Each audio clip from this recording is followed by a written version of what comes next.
We're driven by the search for better. But when it comes to hiring, the best way to search for a candidate isn't to search at all. Don't search, match with Indeed. Indeed is your matching and hiring platform with over 350 million global monthly visitors, according to Indeed data, and a matching engine that helps you find quality candidates fast. Ditch the busy work. Use Indeed for scheduling, screening, and messaging so you can connect with candidates faster. Leveraging over 140 million qualifications and preferences every day, Indeed's matching engine is constantly learning from your preferences, so the more you use Indeed, the better it gets. Join more than 3.5 million businesses worldwide that use Indeed to hire great talent fast. And listeners of this show will get a $75 sponsored job credit to get your jobs more visibility at Indeed.com/Blue Wire.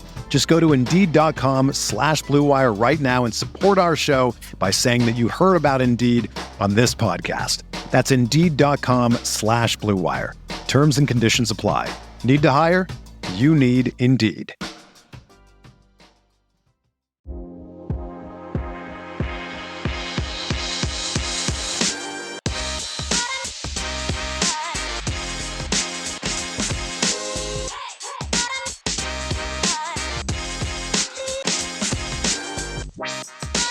What's up, Cal fans? We are back with another episode of the Bearcast, a proud partner of the Blue Wire Podcast Network. I am here alongside me as always, Rob. What's happening, my friend? I'm like so relaxed right now. As we were talking before we started recording, like took a hot shower. You know, it rained here in the Bay Area today, so it's a little chilly. I'm just in the perfect, like, just relaxed zone. Like, I could knock out on the sofa right now. I'd be perfectly happy. Just about to putting our listeners to sleep. That's exactly. We'll call it. Hey, we're on Zencaster. It is Zencast. We are the Zencast. The Zencast, yeah. Welcome to the Zencast on Live 101.1. You need some like weird instrument music in the background too. Some chorus voices, like an Enya song. Kick back, put your feet up, have yourself a cool beverage, and stay tuned to the smooth sounds of Rob and Andy as they kick you back into Zen style. Enjoy the auditory journey you're about to embark on. Ooh, auditory journey. Yes. There you go. Auditory adventure. The adventure through whatever this game was, which was kind of exciting to start a little bit. And then it just like, oh yeah, the Ducks are the Ducks for a reason. And then it was, maybe there's excitement for the future. No, it was not that. It was, thank the Lord Kai played, because goodness, we would have nothing to talk about for this entire podcast if he had not. That was my reaction. Oh, it was not great. I think I'm not even going to go through the stats because the stats in this game were absolutely meaningless. We will talk about Kai.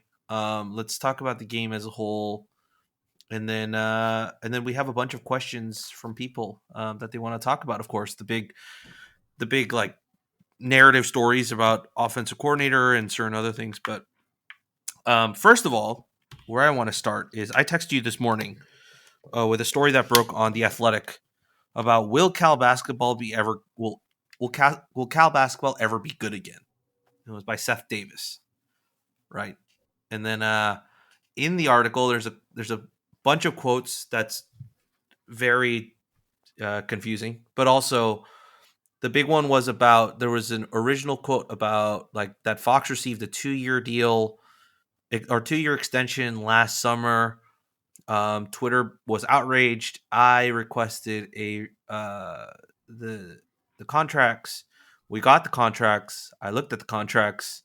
The contracts only state that he got a 1-year extension in June, which is the extension that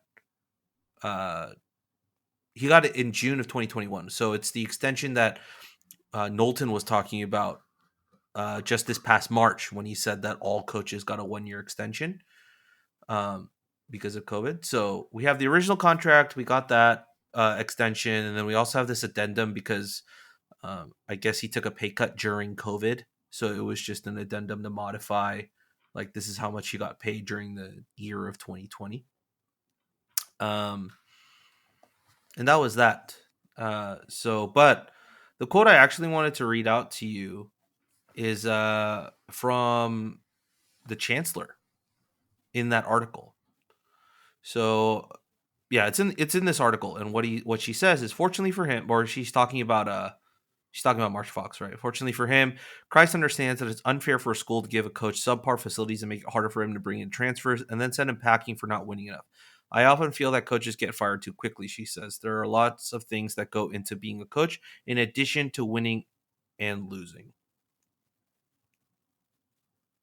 And I was talking to a bunch of writers, and their interpretation of the quote is, and I quote, "Yep, we're giving up," end quote. I wanted to get your takes on that particular quote. First of all, I was correct. Yep, yes, you were. I was correct. Yep, you were. This news came to me as, can you believe this? And I sort of said, pump the brakes, get the contracts. Even though you were already doing it, that was my gut reaction, which shows growth for me. I just want to say there's growth in that. We've come a long way since we started doing this. Yeah, because, I mean, yeah, knowing me, I would have, if I was still on Twitter, I would have wrote breaking news, all caps, tweeted it out myself. Oh, by the way, The Athletic actually did go back and they changed the line in that article. Good. To reflect that it was a 1-year extension. So, Carol Christ. I love Carol Christ. She's done very good things for the university as a whole. And I don't think that she's given up, or that's how I would interpret it. I just think the equation is different at Cal than it is at other universities. And I was explaining this to my Oregon friend fan who was asking me about, he asked me about Tedford and, you know, how Tedford was able to be so successful. And if I thought that we could do it again. It was a really interesting question to get asked. Like literally in the middle of the game, we're sitting there and he just brought this up. And I sort of talked through what you and I had discussed, which is essentially no. And the reason being that, I mean, so much has changed since then. It's not that I don't think Cal could have a successful program. I just don't think it can be done in the same exact way that Tedford built his program. Yeah. And the reason that I gave for it not being possible was the fact that our APR rates were like the worst in the conference. Mm-hmm. And I cited my other Oregon friend next to me, Stefan. Shout out Stefan. He'll be excited that he's on the pod. Stefan, when we were last in the conference, I swear he sent me a message, and obviously this is 2012. So this is like 10 years ago. A while ago. Something along the lines of, you know, not only are you terrible at football, but you're last in APR. And that's coming from an Oregon fan. Yeah. And, you know, it was sort of one of these things that I always had on Oregon was our ability to graduate players and the academic institution that Berkeley is. And that there is brand behind that. There is real brand behind that. And when we didn't have it, I was outraged. I was like, you know how Avi said, like, he was like, there's like a deadly combination of college football where you can, what is it, like bad and boring? Yeah. That's like my equation here. You can suck all you want, but if you're not graduating players, then what are we doing here? Right? Yeah. It's like, that is the purpose. And I said this earlier on a podcast this year.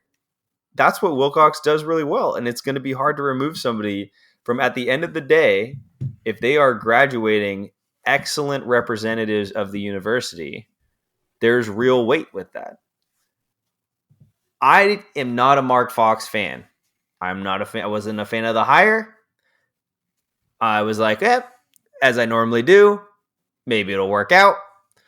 I watched a couple of basketball games. I've seen the environment that we have there. It's second class, and we're getting beat by smaller universities in the area in regards to the experience, in regards to the level of play, in regards to our recruiting. I am not a fan of Mark Fox, but he's also doing the little things right, which at the end of the day, Carol Christ is right in my eyes. You have to graduate your players at Berkeley. That's it. Like that. It's a deeper equation than in Auburn, than in Alabama, and that will forever be our crux. Yeah. I mean, there's nothing you said there is wrong, per se. I think for me, what it comes down to is it's kind of the same like level of, when we look at pro players and we go, well, at least they like played their hardest. Like I've talked about this a bunch, like at least they gave it all out on the field, right? Like honestly speaking, if you're a professional player or even collegiate, I've yet to meet one, or maybe not professionals, but I've yet to meet a collegiate player, at least at Cal, that doesn't always leave it out on the field. They're too competitive. They love this game too much. Like that's not I wouldn't. Yes, it's like it's something that we should promote, and that's something that you should want to try and have as a part of your personality. But like that's not necessarily a plus trait. That's like a bare minimum trait. Like you should always be playing your best. You should always like if you're not even doing that, you shouldn't be here. That's my thing when it comes to the teams that I support. Like if I feel like you're not really playing for the name on the front of the jersey, then yeah, you really shouldn't be here. But that's how I kind of feel like we do that with players, and we should also kind of do that, especially with collegiate coaches, like especially ones that come to Berkeley. The ones that like the issue with the Tedford era, which we talked about, is the graduation part. But then you had the success on the field. Our priority when we make a hire for any coach should always be you have to graduate your players and maintain excellence in the classroom. That's the minimum requirement. Like that's clause number 1.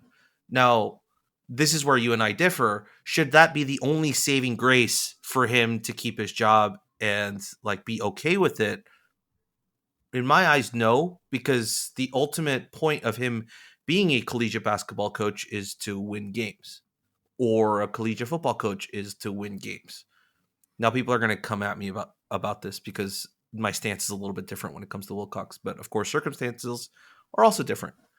Well, Wilcox has proven that he can at least win. That he can win. Yeah, exactly. We have not proven in basketball. There's no evidence to support the fact that Mark Fox. There's zero. I'm in agreement with you there. I'm just defending the position of Carol Chris, saying it's more complex than just wins and losses. That's it. I'm not saying you keep a coach like Mark Fox. I wanted Mark Fox gone last year. I wanted him gone the year before that. Like, I'm with you. Priority number 1 is winning football games. The total equation, though, is not just that at Cal. And it is not that way at other schools. That's my main take. And I don't expect everyone to agree with that. Yeah. But I think what you're saying is spot on. I don't look at it as like the same way as the what you're talking about around effort, because I've been around guys that don't put in the effort. They don't look at graduating. They don't think beyond just their football career or their athletic career. It doesn't have to be just football. And I've also been around athletes that are supremely talented that do not put forth 100% effort in games. I mean, who was it on the Giants?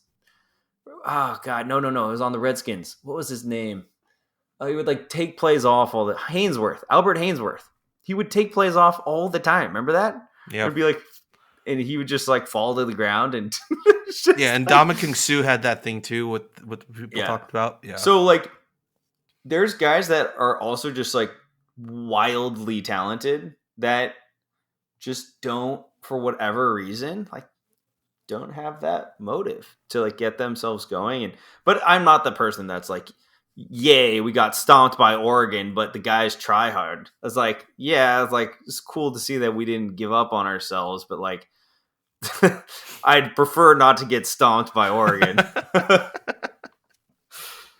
Yeah. Anyways, I mean, yeah, like I just don't think it's giving up on the program. I think there's some form. I could say like you're settling for sure. I don't get it. The Mark Fox stuff, I don't understand at all. I just read the Right for California preseason article, and I was like, you know what? Once again, classic optimism. Like maybe he turns it around. Oh my god. Oh and my god. like like what else can I root for? I'm just like, all right, the dude's here. He's gonna be our coach this year. By some miracle, with 3 seniors leading the way, maybe he's able to figure something out.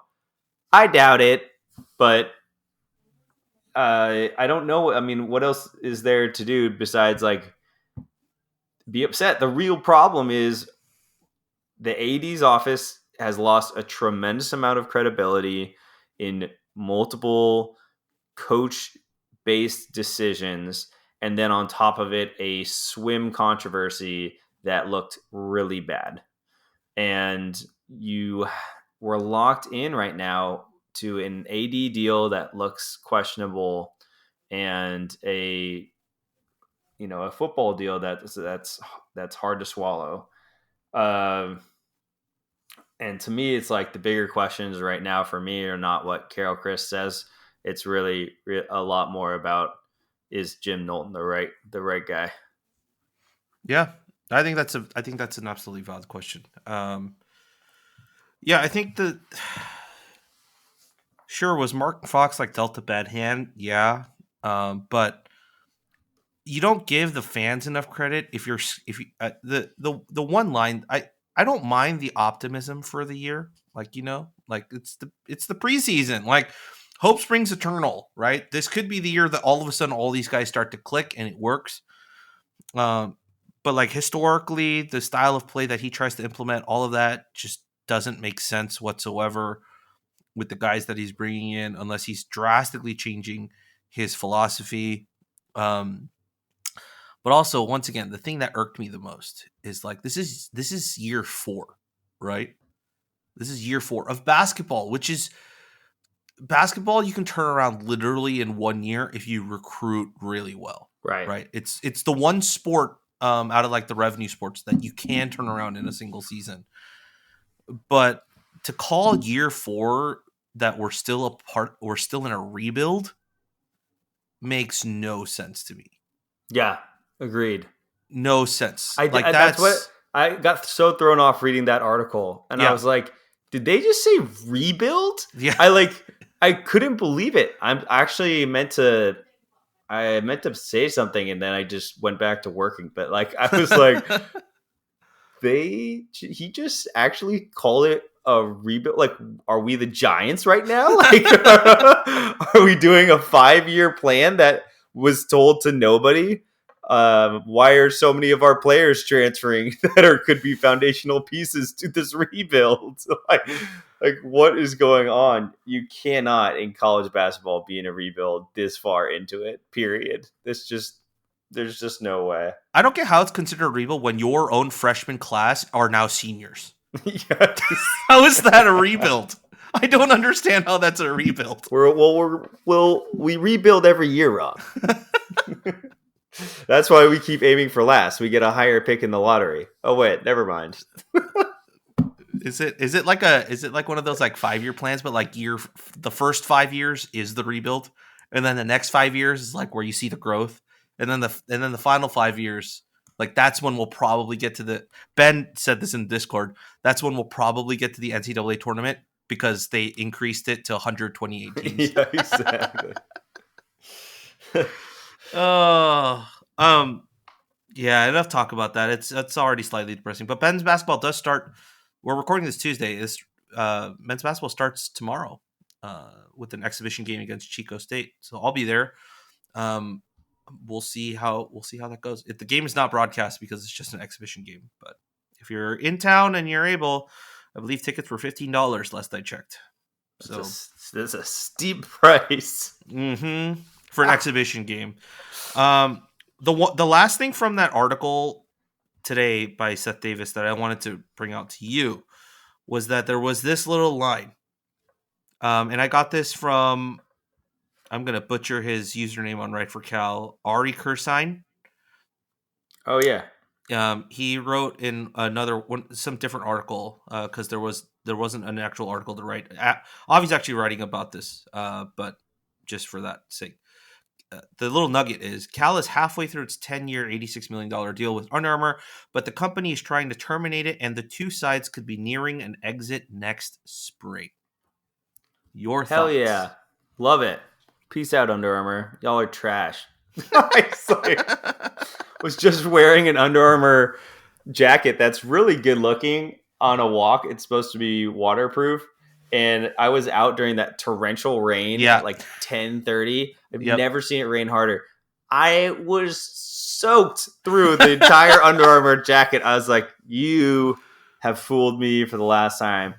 They make dope jerseys. That's the only thing I will say. The shoes, garbage. Like everything else, I am not a fan of.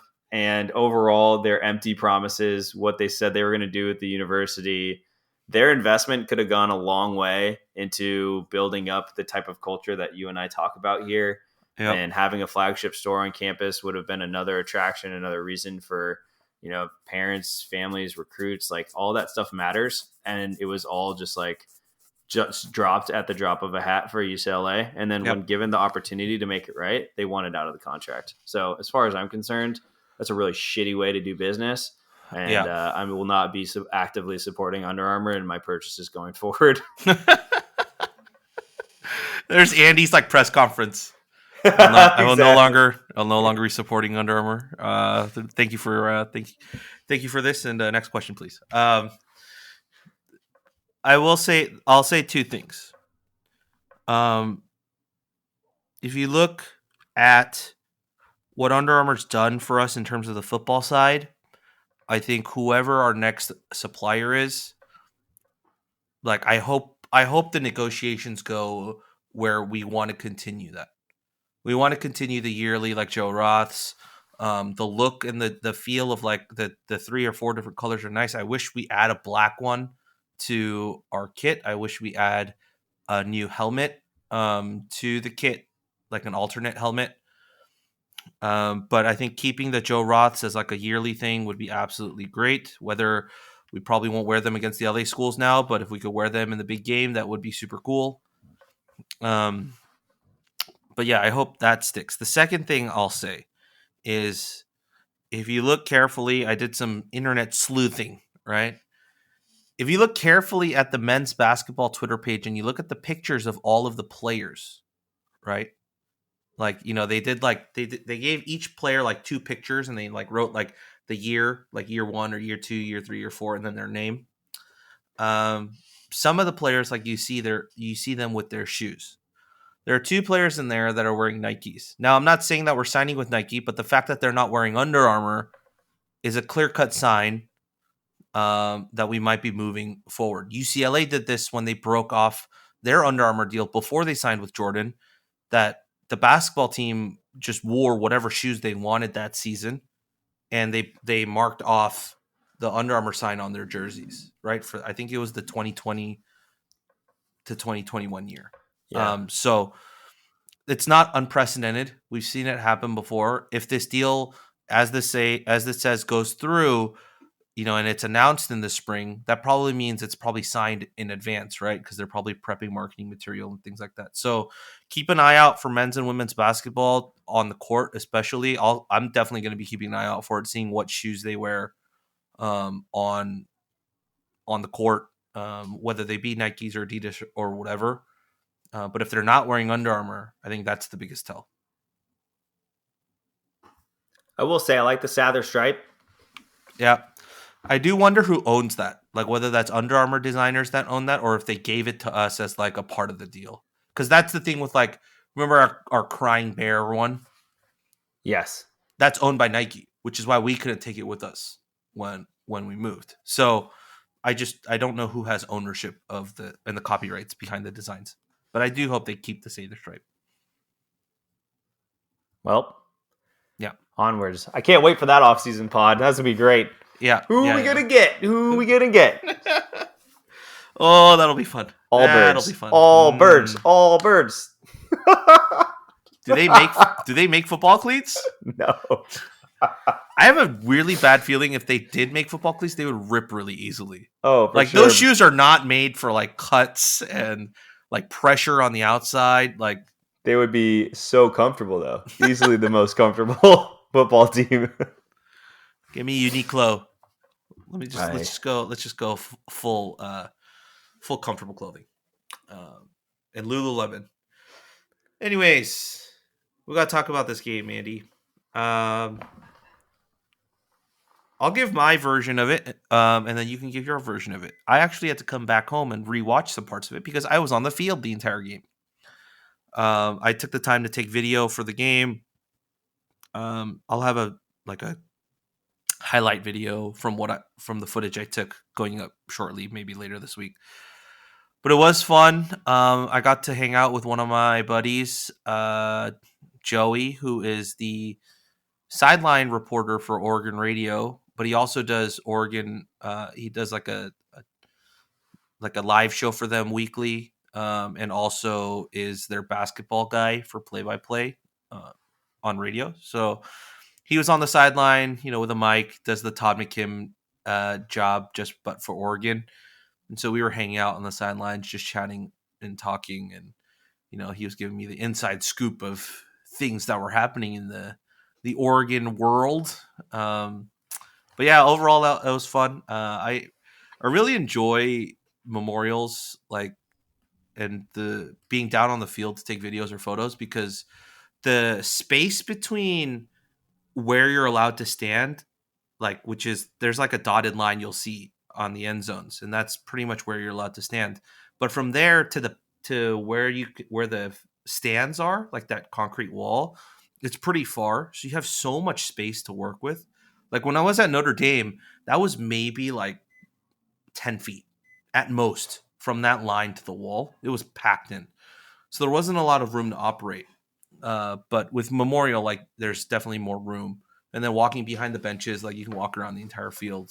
And so, yeah, it was really fun. I had a great time. And it wasn't that hot, too. The sun was great. But, yeah, I have a really good picture of Sturdivant's touchdown pass. I almost got run over by Sturdivant on that touchdown pass. I remember I see him and then I turn for him to catch the ball. And I'm like, oh, wait, that's literally right in front of my face. And then I couldn't zoom out in time. So I turn, and then all of a sudden he's popped up against the wall, celebrating with his teammates.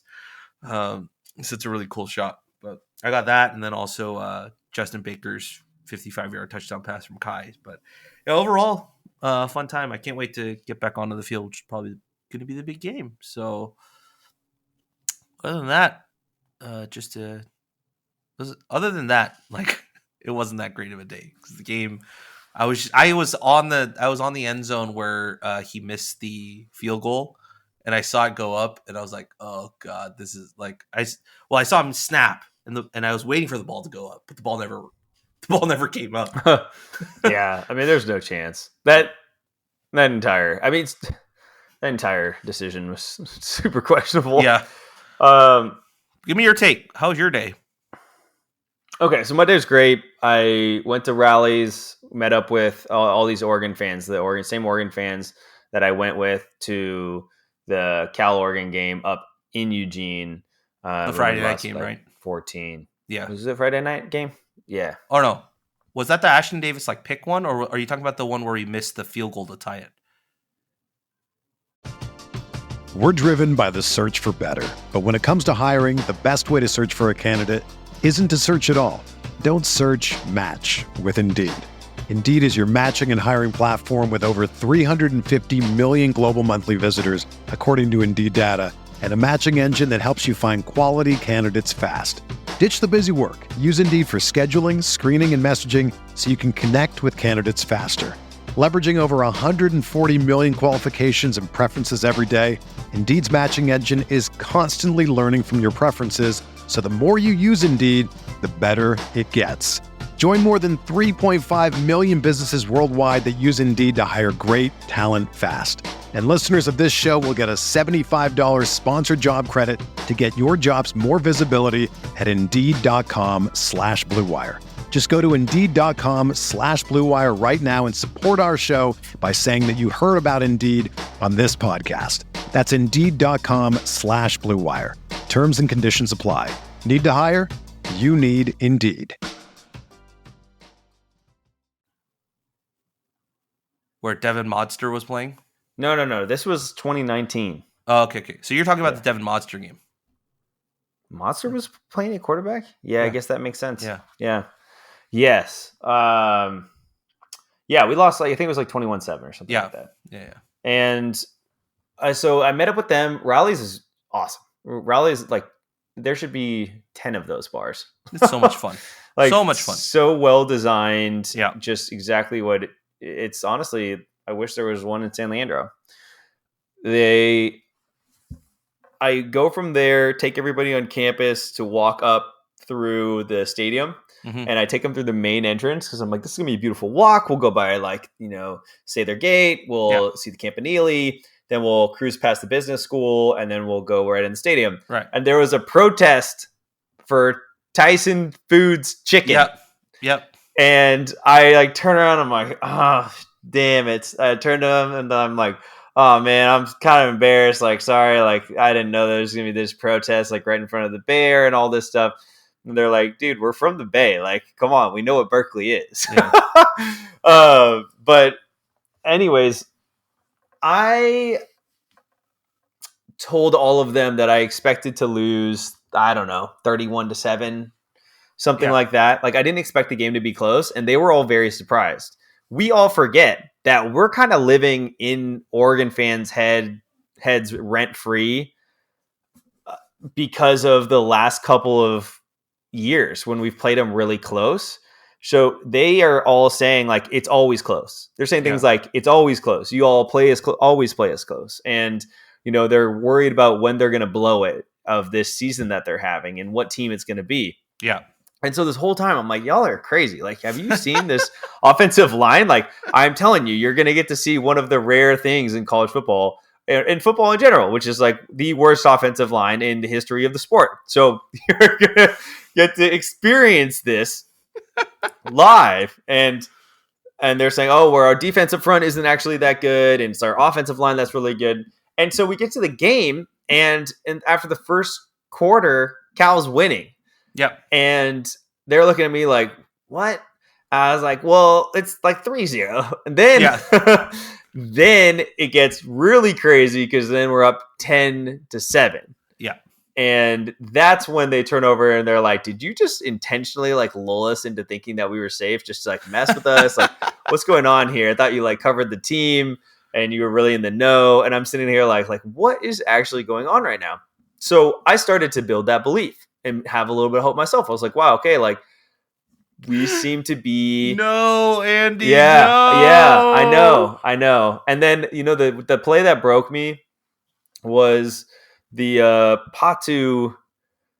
Was it the Patu play the pick? Yeah. So the Patu play was right in front of me where I was sitting, and they were coming down, they're driving, and I'm like, okay, this is where we break, right? This is where Oregon comes down. They show how easy it is to score on Cal, and sure enough, we get the pick. That's when everybody in my section, all Oregon fans, are head in hands, I'm celebrating. I was like, damn, all right, you go downfield, you put points up on the board, you got yourself a ball game.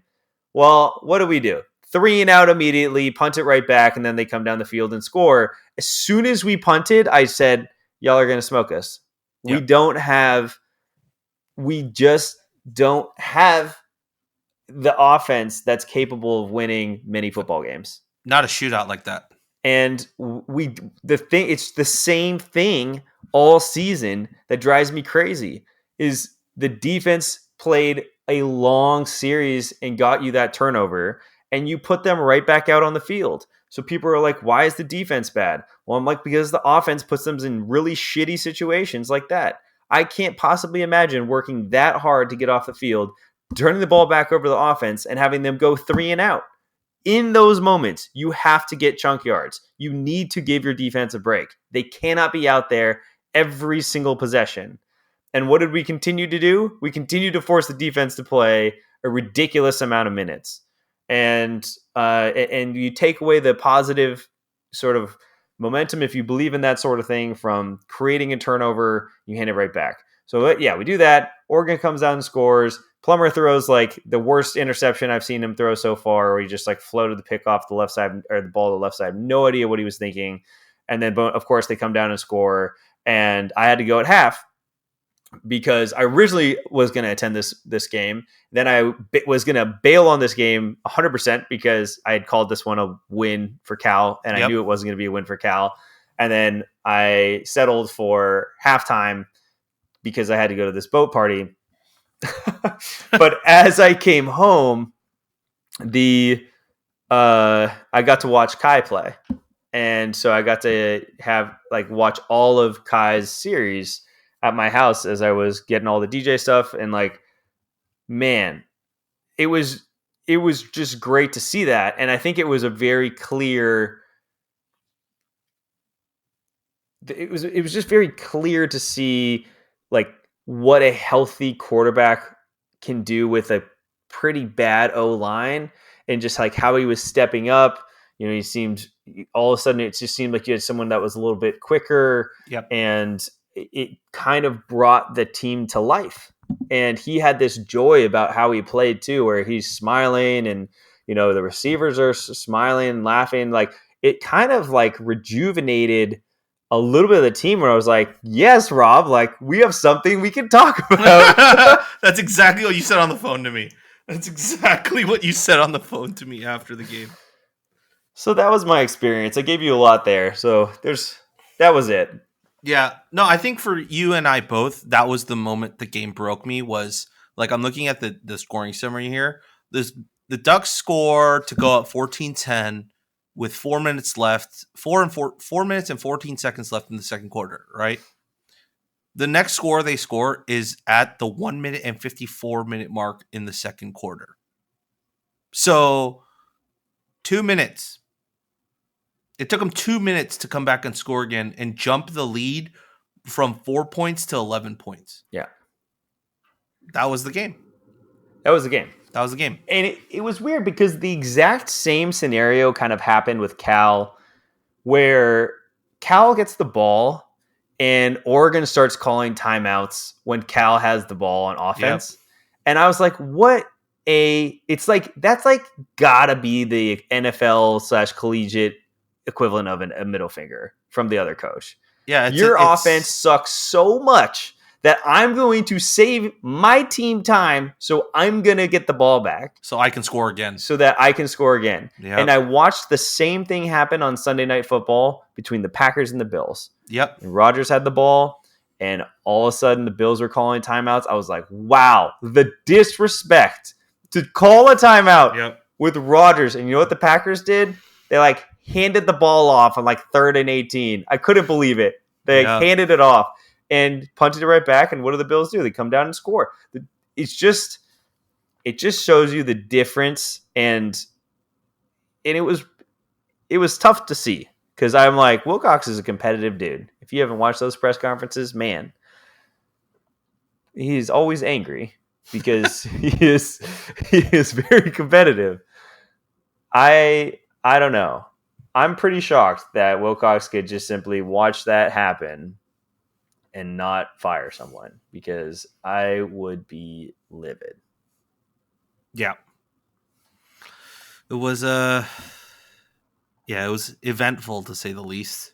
I think what we can talk about is the one highlight that you mentioned before we go on to fan questions. I don't think there's really much to talk about this game outside of all the performance things we already just talked about. But let's talk about Kai. Let's talk about his 2 drives, both resulting in touchdowns.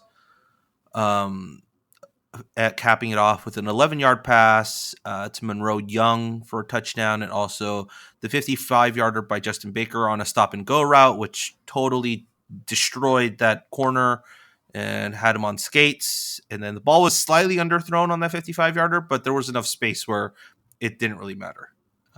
But yeah, start me off. Start me off about Kai. What'd you think of his performance? And then also look ahead a little bit. Like, should he be starting come Saturday against SC? I think Kai has to start, and it's not really a question. You're only like, well, let's get the crazy talk out of here. 3 out of 4 against USC, OSU, Stanford, and UCLA gets you to bowl game. Like, we're not doing that. Literally, just go back to what I said about the other coach on the opposite side calling timeout. We're just not. So you got to go with Kai, and Wilcox has to do that, in my opinion, to get people behind him again. You need to play young guys to have something to look forward to, or at least create a known quantity versus an unknown. It's kind of like the Trey Lance stuff. Like, the Niners still have no idea what Trey Lance is because he hasn't played enough games. We don't know what Kai is or isn't because he hasn't played enough games. Let's change that. Plummer's hurt. Like, no one wants to see that dude get hit on a normal sack and take like 15 seconds to try and stand up again. Like, the guy is bruised. He's probably lost 10 years of his life playing this season of Cal football. Yeah, Wilcox mentioned in his weekly presser today that he does have a neck injury, which, going back and watching the game later this afternoon, like I watched the play where he hurt it, which was on his final drive in the third quarter, late in the third quarter. He like slides as he escapes the pocket, but like as he slides, 2 guys in front of him tackle him, and then another guy goes over him from behind, and like his entire torso lands on Jack's head. So like as he's sliding forward, his entire neck just like pushes down into his chest, and that's where he gets up, and he's like trying to stretch out his neck. So that's probably where he got it injured. And so now you have Wilcox saying that he has a neck injury, but is still the named starter on the depth chart. Yeah, I don't think he's going to. I don't think he's not. I don't think they will remove him from being the starter. I think Wilcox is a big believer that Plummer gives them the best ability to win. Yeah. And I don't think he's wrong. I just think he's wrong if he puts Plummer in now. And then Kai, man, I thought Kai was great. Like, I just think that energy, there was real quickness.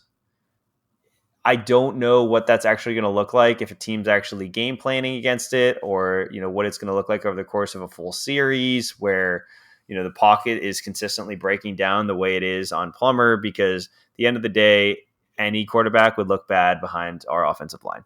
I don't care if you put Aaron Rodgers back there. Aaron Rodgers would look bad with our offensive line. It's just, you could put Kyler Murray back there, and Kyler Murray would look bad with our offensive line. Like, it's just the reality of this scenario. But I'm excited to see more of it. I would love to hear your thoughts, though.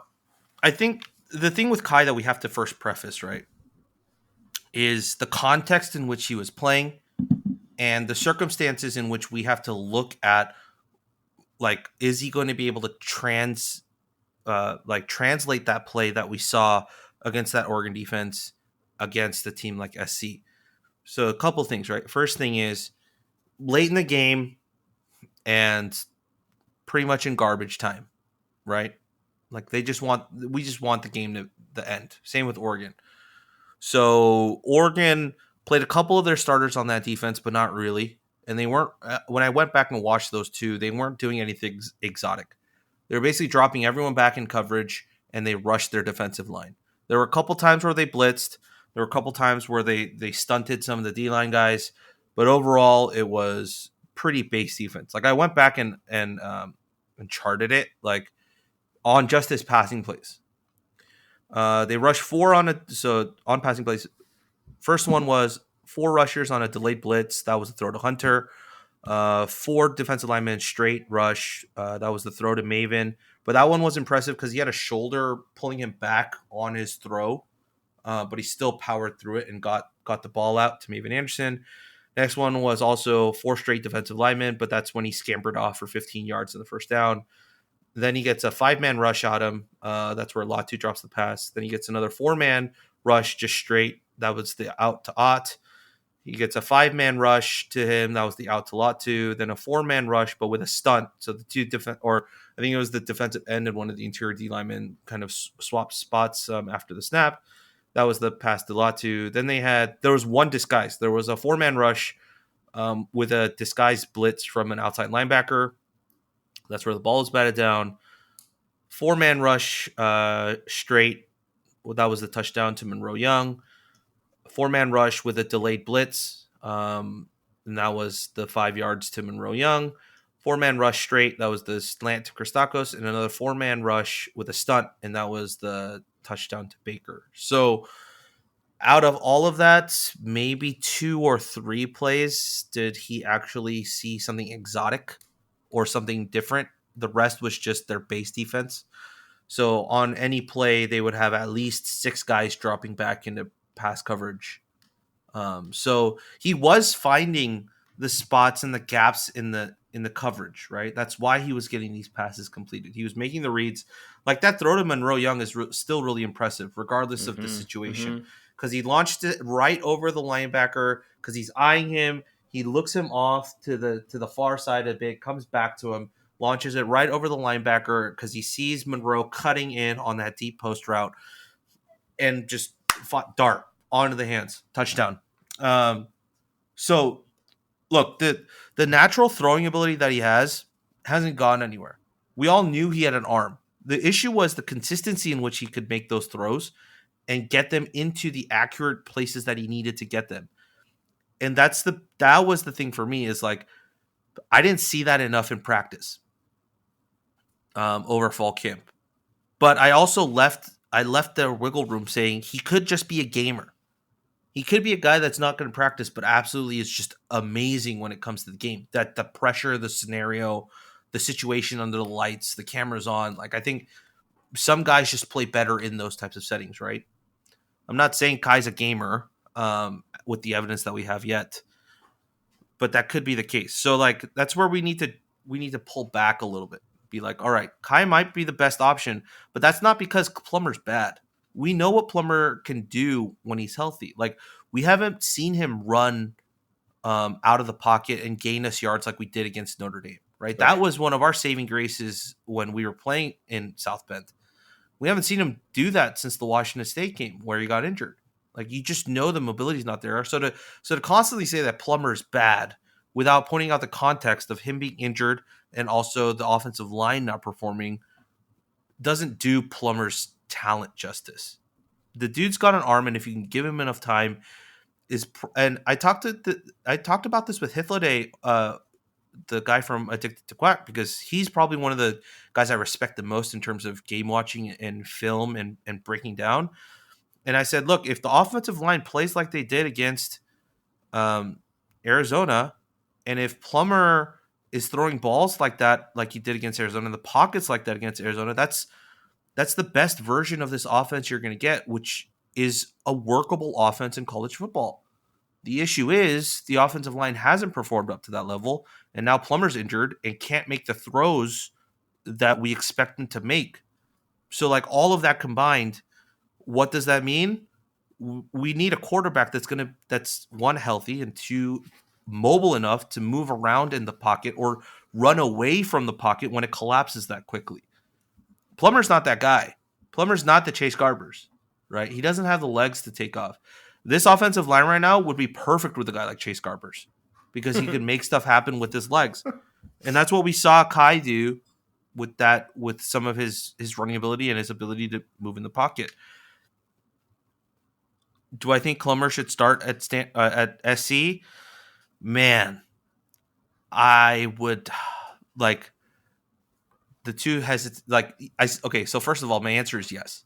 But I have two reasons of hesitancy, all right? And I want your like rebuttal to it or like your agreement with it. First thing is, man, for your first start as a collegiate quarterback is to be the away team for this SC squad.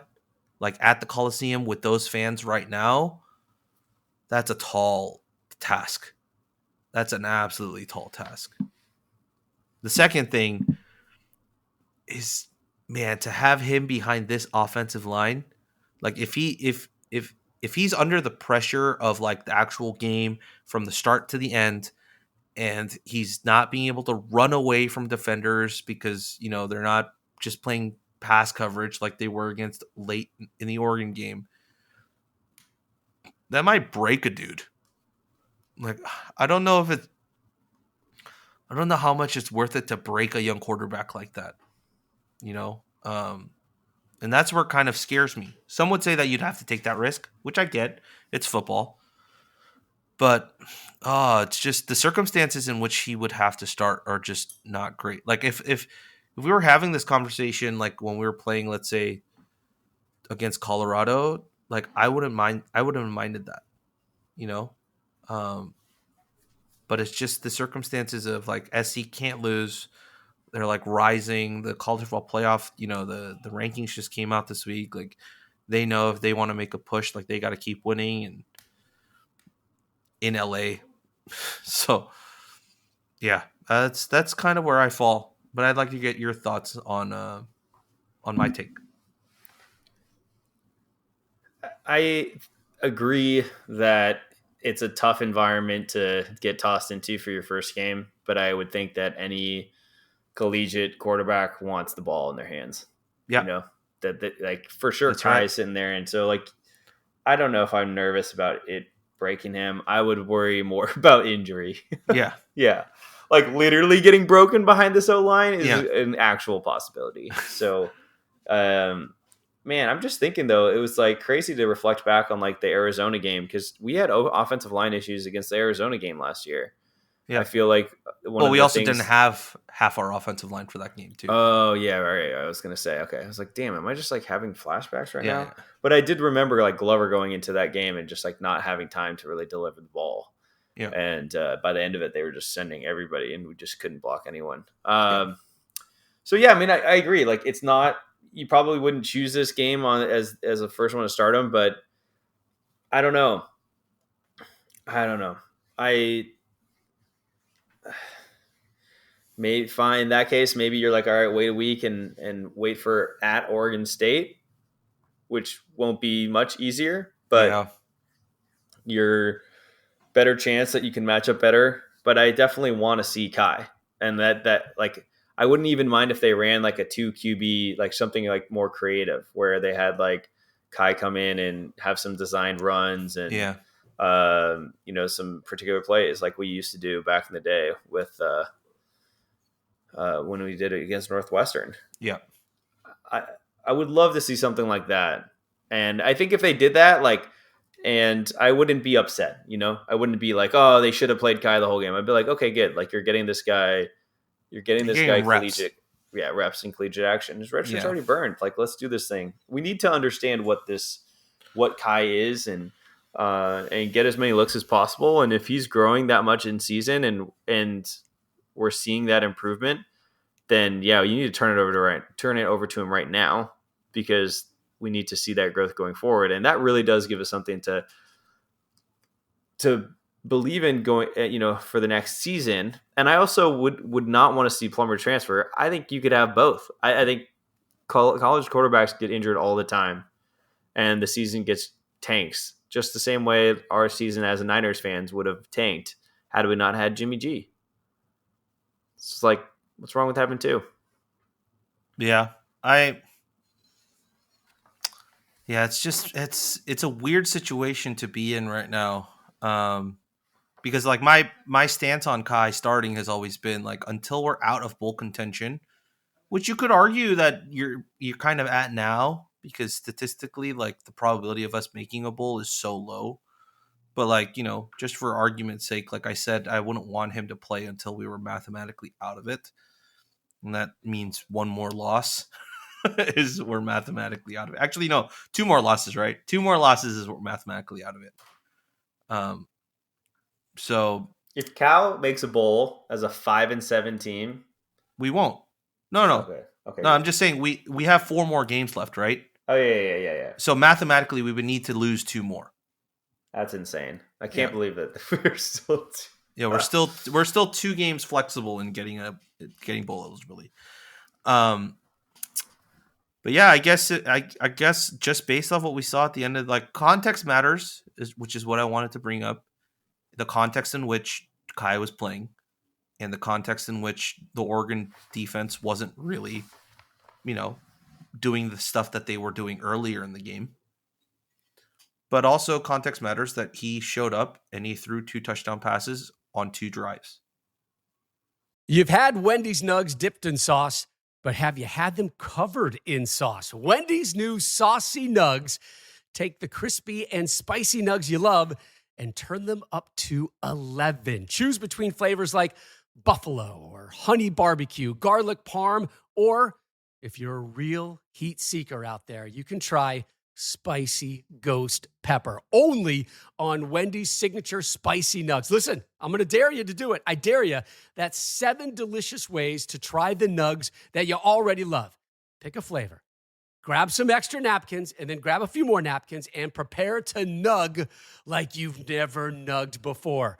For a whole new way to nug, it's got to be Wendy's at participating U.S. Wendy's.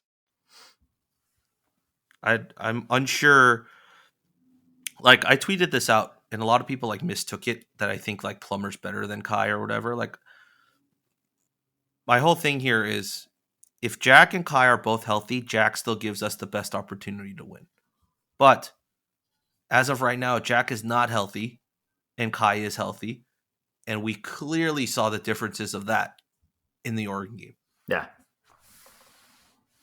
Without any doubt. People misinterpreting a tweet, Rob, never happens. Never heard of that. Never. Absolutely not. Never Does not heard of happen. it.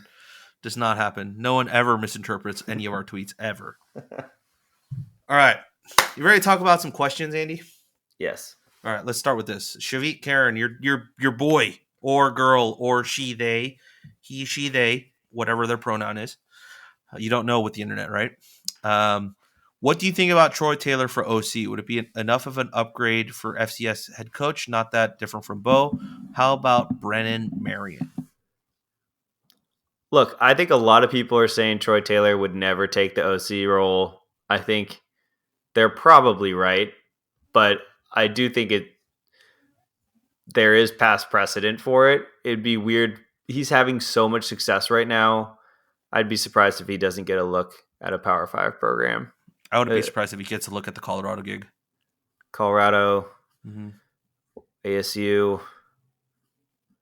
Like there's roles out there that I think he'll probably land in. It's not crazy. Like a lot of people dismiss it. It's like that would never happen. It's like, yeah, it definitely does. So it's like, but I don't know at 8-0 right now. I imagine that he's getting plenty of looks. I mean, if Dickert gets hired away at Washington State, that's a nice hire too. Good point. But I don't think that's happening because Washington State's struggling, right? Yeah, I mean, but who knows?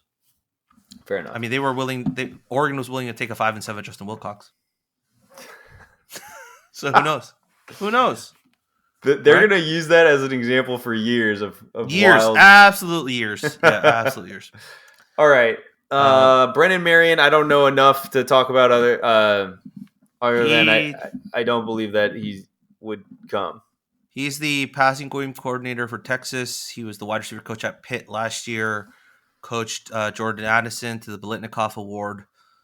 The creator of the Go-Go offense at William & Mary, I believe was also at Hawaii before his stop at Pitt.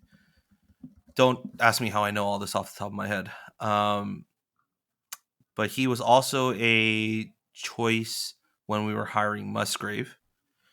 And now he's back.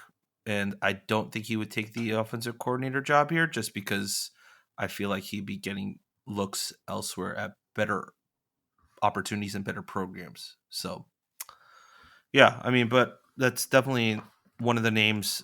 We already have a Google Doc for the writers, like writing up who we want at offensive coordinator and potentials. Like we're filling it out right now just so we can have it on and then we can formulate it into an article whenever it's deemed necessary. So yeah, that's I can tell you that Marion and Troy Taylor are both names that are on the list. I think Harson's in contention, man. Who? I really do. I know you don't think Harson. I know you don't. I know you think it's impossible with his vaccine stance, but I don't know. I don't think it's just that. There was that whole thing about like him like potentially having like a lover moved from Boise State to Auburn, and like there's a lot of like weird bad PR press that I don't know. A lover. Oh yeah, I forgot. I don't know if they want that PR like stuff around. Because they almost had the NCAA violation, right, or something. Yeah. So I don't know. That's why I don't think he's a bad fit as an offensive coordinator. I just think there's too many things off the field that would be hesitant for Cal to take him. Next thing from Joe Kenyon. He says, if you had to put all your money on the line, are this year's woes a personnel issue or a coaching issue? Oh, jeez. Coaching issue. Yeah. I think I rarely would look at the players here. I mean, it's just who said it best? It's like Musgrave's offense doesn't seem to be lending itself very well to the stuff that we're trying to do with an offensive line at a college level. And therefore, we're getting really bad performance. I don't think that's talent issue. I think it's just an overall system issue. And if it were one thing, as Wilcox says all the time, they would just fix that one thing and then everything would work well. And so when that one change isn't doing anything, I think it just means the whole system's rotten. Yeah. I mean, look, if we're like just focusing on the offensive line issues, right, then it has to be coaching because, like, look, if the players aren't performing well, then maybe it's the scheme, maybe it's the coaching. Like if it's one guy that's constantly like getting blown up or not playing well, then it's like that player's particular form this season, right? But if it's the group as a whole, then it's two. It's one, it's the coaching of that group, and two, it's the recruitment of the players into that. And both go back to the coaching and the recruiting. So, yeah, that's where I would put it if I had to pick one or the other. I think it's a little bit of both, but yeah. Adams, your dear friend Adams, tweets in. Let's go. I think Taylor left a Pac-12 OC job, took a big pay cut to go be a head coach for a reason. Maybe he'd be willing to come back to OC at his alma mater, but I don't see it. I also don't see Wilcox or anyone hiring a guy who people are clamoring to replace him with. It's a good point. Very good point. I sort of see it differently with Wilcox. Like his past precedent of hiring head coaches suggests to me that he isn't afraid of making that type of hire. Like you would have said that Bo Baldwin would have been same risk. No, but but Bo Baldwin wasn't like a name that we wanted to hire as our head coach instead of Wilcox. That is true. Yeah. Yeah. I think that's the difference. If Bo Baldwin was on our coaching candidacy list, but like Wilcox got the job and then we hired him, hired Bo Baldwin as like, you're constantly looking over your shoulder. I know. I'm just saying sometimes. I don't see why not. I'm with you. I don't see why not. He wouldn't do it. I think he's one of those guys that's going to make the best decision like in that moment to try and maximize the ability of his staff. Yeah. Exactly. Like every single hire he's made. I mean, people say now, like after the fact, that I don't trust Wilcox to make a hire, but no one was upset at any point with the hires he was making because of the process in which he was making those hires.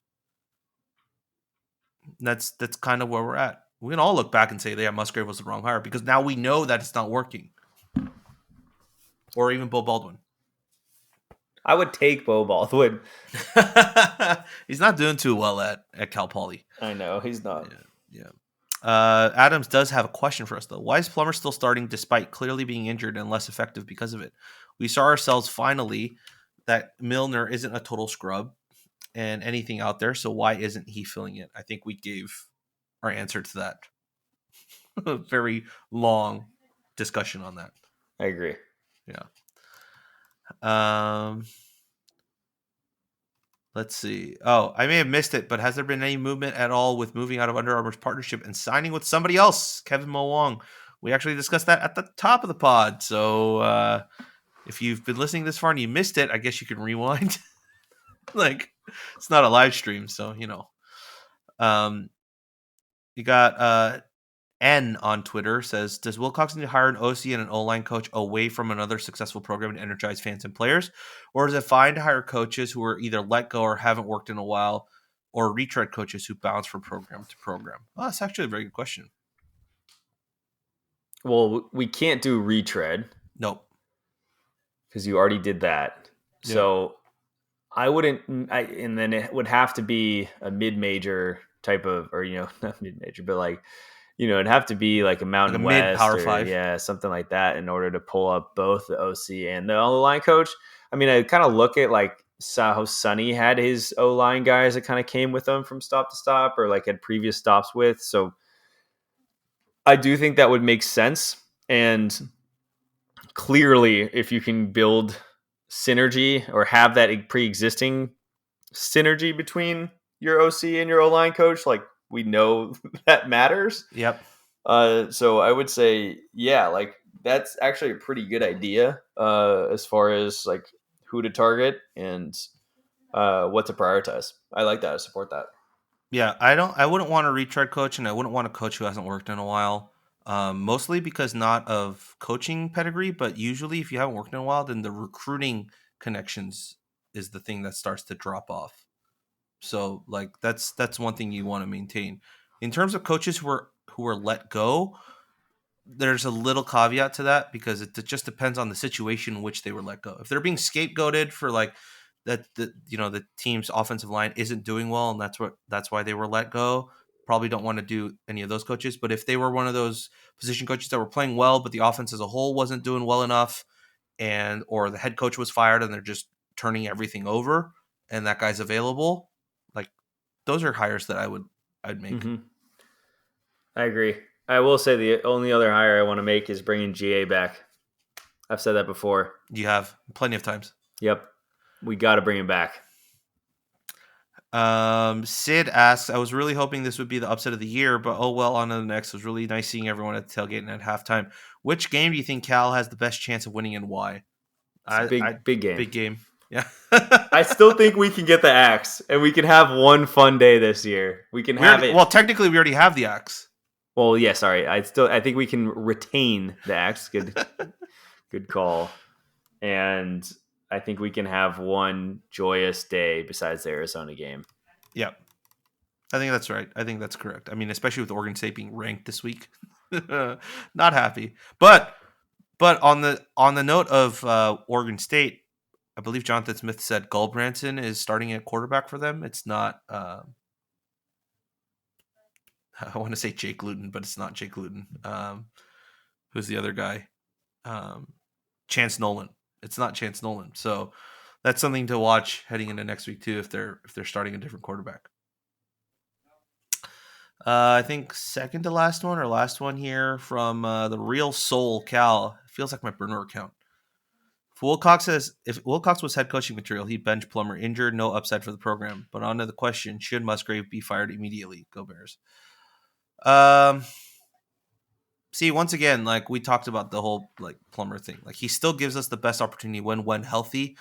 The fact that he isn't healthy, and Musgrave talked about it at his presser last week. He's been gutting it out. I think there comes a point where you tell the kid, look, we love that you're gutting it out, but you're just not healthy enough to play, kid. And we just got to put on the guy that's healthy. But should Musgrave be fired immediately? Performance-wise, you'd say yes. But once again, you only do that if you have someone in waiting or if the season has imploded already. Season technically hasn't imploded yet because we're still bowl eligible or able to be bowl eligible. And then also, I don't think you have a guy in waiting. You don't have a quarterback coach. You don't have like a co-OC. You don't have a passing game coordinator. You don't have a run game coordinator. Like you don't have any of those roles at least outward facing. So if we didn't have the axe to win, I would support. If we didn't have the axe to retain, I would support getting rid of. I mean, just like doing something. Yeah. But in like showing the fan base that you're willing to do it. But I get why he hasn't, but I also yeah, understand why fans want it. yeah, Like I exactly. get both. I see both sides of it. Yeah. Sort of like I find myself saying the same thing. Like I watched the game last week. I'm like, dude, just get this guy out of here. Yeah. I'm done with this offense. Like mentally, I have moved on. Yet I still have to watch it every week. It's hard. Yeah. It's I mean, hard. like, it's like the thing with Wisconsin, right? Like, people are like, why did you get rid of him like 2 weeks into the season if you could have done it like the season before or like the offseason before? Or like, they just wanted to see what it was to start. But then for them, they also had someone they wanted to test out, which was Jim Leonard. I mean, yeah, Like- it made less sense for me with SC. Like SC, like when they fired Helton, I thought was a really weird decision. And I still think they could have ended up with Lincoln Riley regardless, but maybe I just am not privy to what actually happened. Yeah. But like I don't get why they fired Helton and then turned the whole thing over to whatever that DB coach's name was, and then we're just garbage. And it was just weird to like I don't know if it bought them extra time or if it was appeasing donors or like what the reason was for it, but I don't know. Yeah. I think you could have won more games, but maybe it just doesn't matter. Like at the end of the day, like why does Auburn fire Harsin now? It's like just doesn't matter. Like you're not winning now. Yeah. We're not going to believe that you're going to win in the future. Like we're cutting our losses and moving on. And there's a whole other space that I'm sure we can create where I can rant and about the fact that I think like we need to create some sort of safeguards around collegiate coaching contracts so that universities aren't on the line for these ridiculous buyouts. Like it is, to me, like I don't know. I have yet to see a university that's just churning out coaches because of the fact that like, you know, I get it in the NFL. The NFL is cutthroat, right? If you're not winning, there may not be a ton of patience, but I don't know if universities are just churning coaches like every 2 years for the sake of doing it.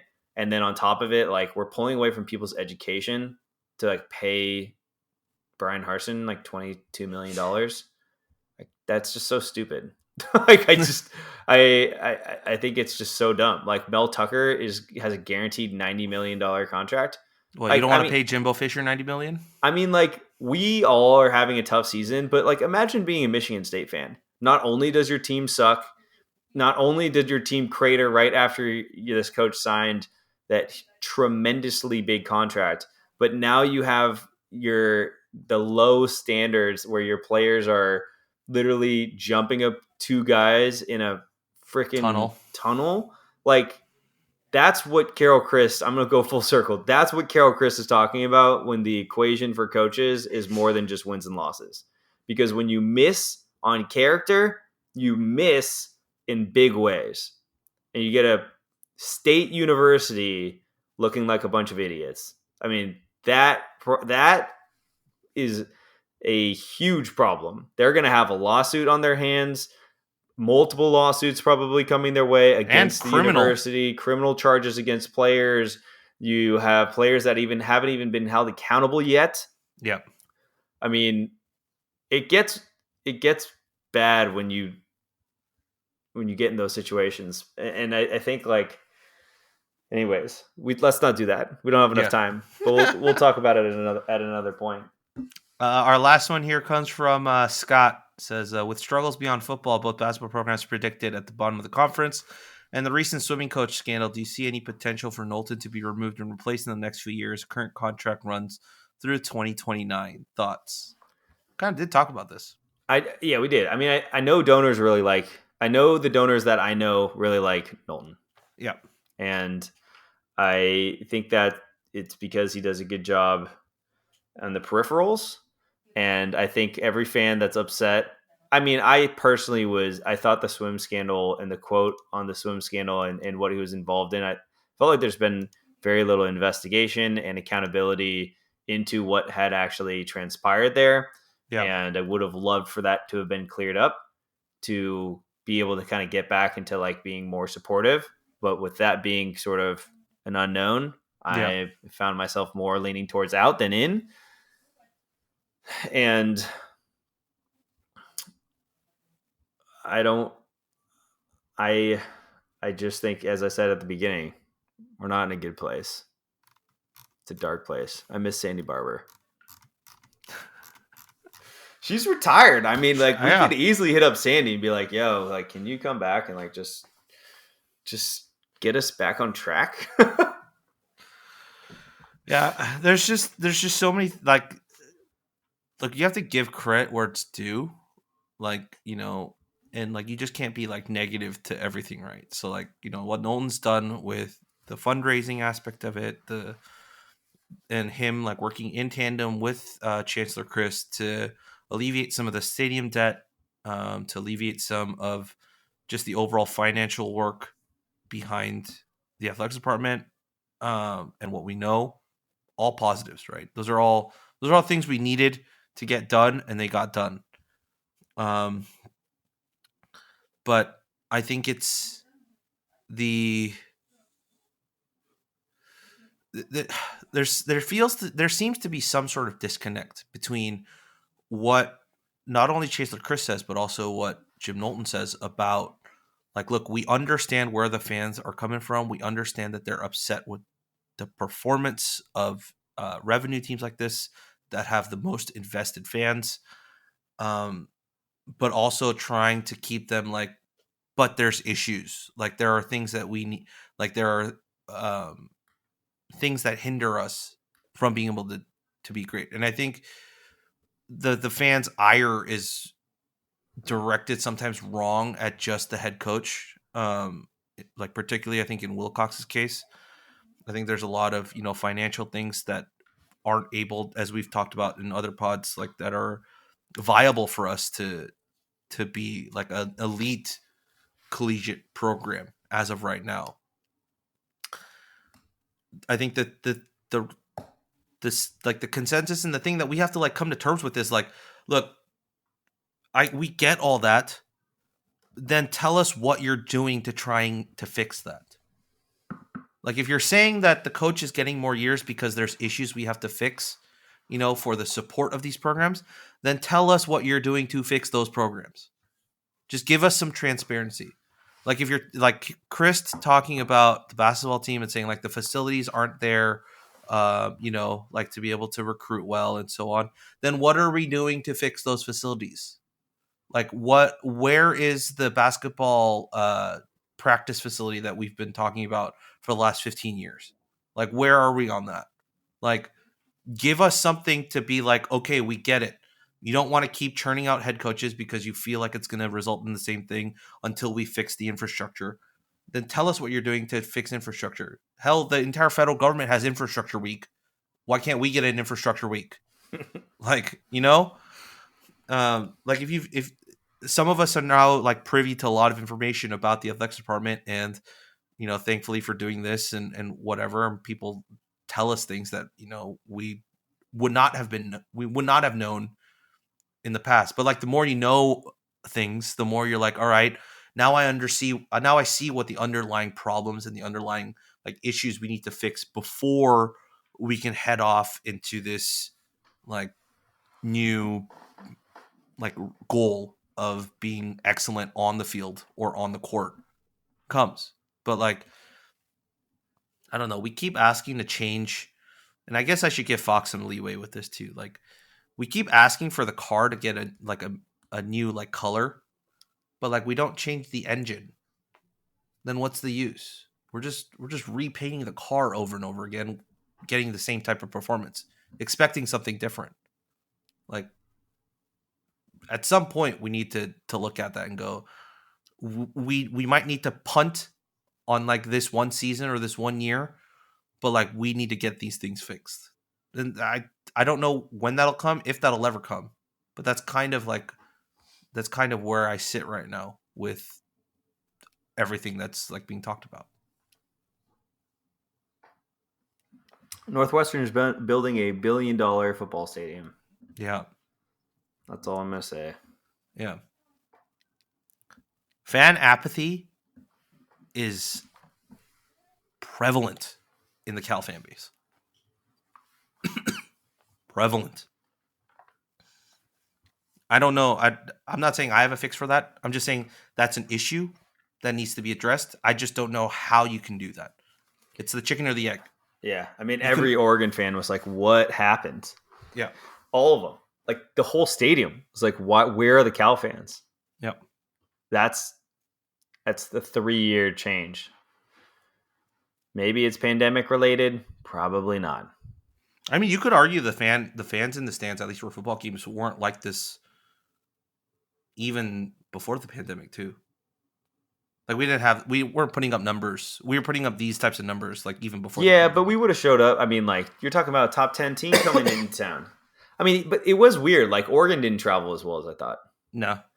It was probably closer to 50-50 at the stadium, but like their fan section, the number of people that were buying fan tickets was actually quite low in comparison to what we've seen from visiting teams. And they're a top 10 team. So, I mean, there is something going on there that I don't know what it is. I mean, on the flip side, you look at us and you look at how many people showed up to Notre Dame, right? And yeah. like, I mean, if there's a reason, like people will show up. Yeah. But I don't know. There's no reason. We're in a bad spot. Like the basketball facilities, the football facilities are going to quickly get out of date. Like we're not. The football team doesn't even have a practice field either. Like really, Yeah. We didn't even talk about that story that dropped with Sonny and like the band stuff, but like from last week, or did we talk about that last week? I don't even remember anymore. I commented on it. Yeah. But there's things that we need to modernize from an infrastructure standpoint to get there. I don't know if we have one, the finances, or two, the land to be able to do any of that. It's fundraising, dude. We need fundraisers. We need people that are willing to go after and like run a campaign, build a campaign, and like to like really invest into, and that's what the Traver family is willing to do. They're willing to invest in the success of the football team. There just isn't enough people like that right now. So, but are they investing and attacking? Is that a Mark Fox line? That's the motto for the Cal basketball team for the last 4 years. I knew it. How did I know it was Mark Fox? And I didn't even know. And I knew. All right, let's wrap there. That's Let's wrap it. I think that's good enough. Andy, we haven't done this in a while, but I want to leave on a little bit of a higher note. Do you have anything you want to add to the victory canon this week? Is there anything you want to share with the good folks at home to watch, read, listen, and so on? Nope. You got nothing. Wow. Yeah, absolutely nothing. I'll share a book. I've been reading that I've really been interested in. And this is perfect because the World Cup is just a few weeks away. One of my favorite times of the year, every 4 years. But there's a book, I'm showing Andy on the screen, so I'm holding it up. It's a book by Ryan O'Hanlon. It's called Net Gains, Inside the Beautiful Games Analytics Revolution. So the entire book goes through like why analytics has become, first off, prevalent in sports. And then second, why it's taken so long for analytics to enter into the world's number one played and watched game, right? And it's actually really interesting. So, if you want to get into the like how analytics works in soccer, but also like just the general narrative behind it, beyond just Moneyball, right? And the statistics, but like the actual analytics of like the GPS trackers on the players to like see what their tendencies are and things like that with such a simple game of a ball with 2 goals and a rectangle. Yeah, it's really interesting. So I highly recommend it. Net Gains by Ryan O'Houlihan. O'Hanlon. Who the heck is Ryan O'Houlihan? Sounds like an offensive lineman. That 100% sounds like an offensive lineman. We're wrapping up, folks. With Ryan O'Houlihan. All right. Well, that wraps it up for us here on the Golden Bearcast. You can find us on Twitter at Golden Bearcast. You can email us, goldenbearcast@gmail.com. You can find me on Rob11HWNG on Twitter. You can find Andy on Twitter, but he's no longer on Twitter, so you can tweet at him all you want, but he will not respond. You can find all the written stuff at Ref California. And if you found our podcast, then you're already listening to it. That's all I got to say. And as always, go Bears. Go Bears.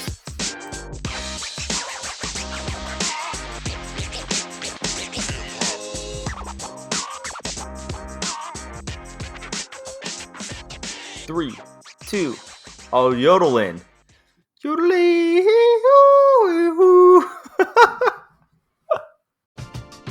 We're driven by the search for better. But when it comes to hiring, the best way to search for a candidate isn't to search at all. Don't search, match with Indeed. Indeed is your matching and hiring platform with over 350 million global monthly visitors, according to Indeed data, and a matching engine that helps you find quality candidates fast. Ditch the busy work. Use Indeed for scheduling, screening, and messaging so you can connect with candidates faster. Leveraging over 140 million qualifications and preferences every day, Indeed's matching engine is constantly learning from your preferences, so the more you use Indeed, the better it gets.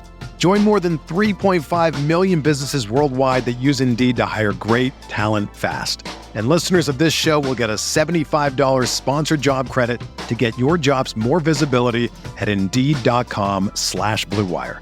Just go to Indeed.com/Blue Wire right now and support our show by saying that you heard about Indeed on this podcast. That's Indeed.com/Blue Wire. Terms and conditions apply. Need to hire? You need Indeed.